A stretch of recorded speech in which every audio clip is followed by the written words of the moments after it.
Bonjour et bienvenue dans l'Expliqueur. Alors aujourd'hui, on va s'attaquer à un cas d'école assez fascinant, Deep Value Driller.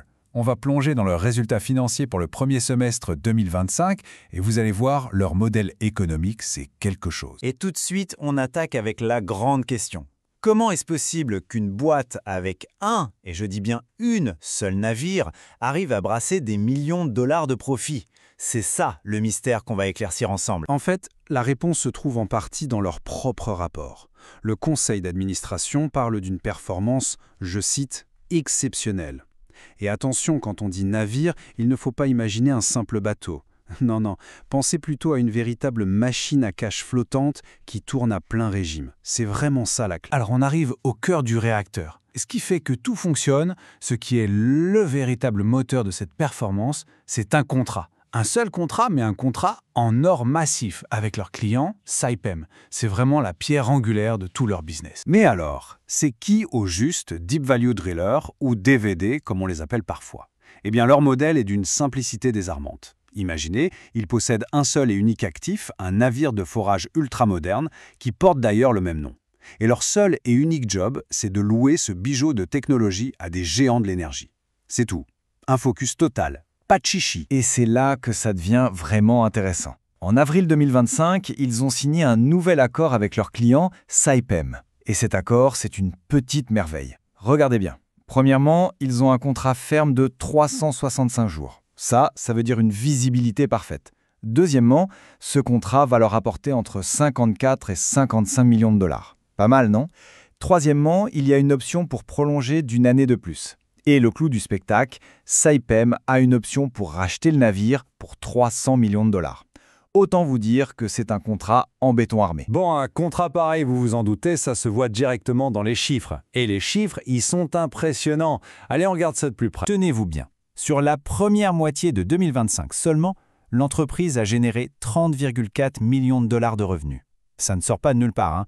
C'est le résultat direct de leur navire qui tourne non-stop 24 heures sur 24, 7 jours sur 7. Et ce qui est encore plus parlant, c'est la croissance. Regardez leurs bénéfices opérationnels, ce qu'on appelle EBITDA. On passe de 25,3 millions au premier semestre 2024 à 28,4 millions cette année.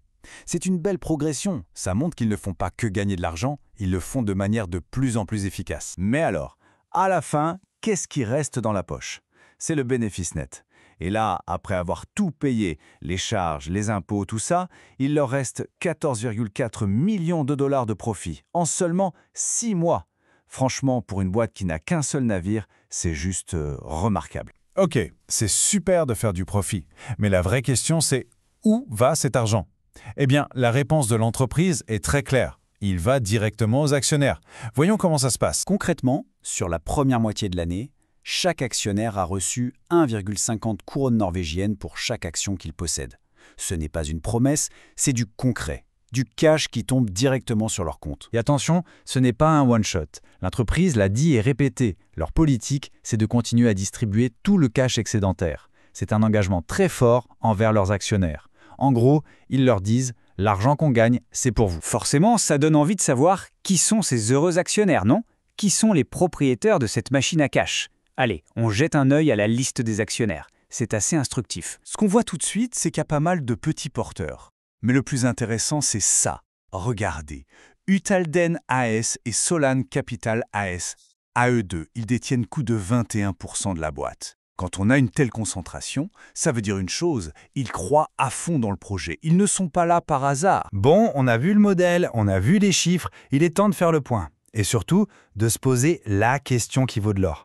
La question à 300 millions de dollars pour être précis. Alors, si on résume, qu'est-ce qu'on a? Un modèle économique hyper simple. Un seul navire, mais une bête de course. Un contrat en béton armé qui garantit les revenus jusqu'à la mi-2026. Une rentabilité nette qui explose et qui continue de grimper. Et une promesse claire, le cash retourne aux actionnaires. Franchement, c'est un cas d'école. C'est limpide, c'est efficace et ça marche. Et c'est là que tout devient vraiment fou. Rappelez-vous de l'option d'achat dans le contrat. 300 millions de dollars pour le navire. La question est sur toutes les lèvres, et si la prochaine étape c'était de tout vendre? D'encaisser le chèque de 300 millions? Imaginez le scénario. La société se retrouverait assise sur une montagne de cash, mais elle n'aurait plus aucune activité. Plus rien. C'est ça la grande question qui plane sur l'avenir du Deep Value Driller. Alors machine à cash ou simple vente d'actifs, l'avenir nous le dira.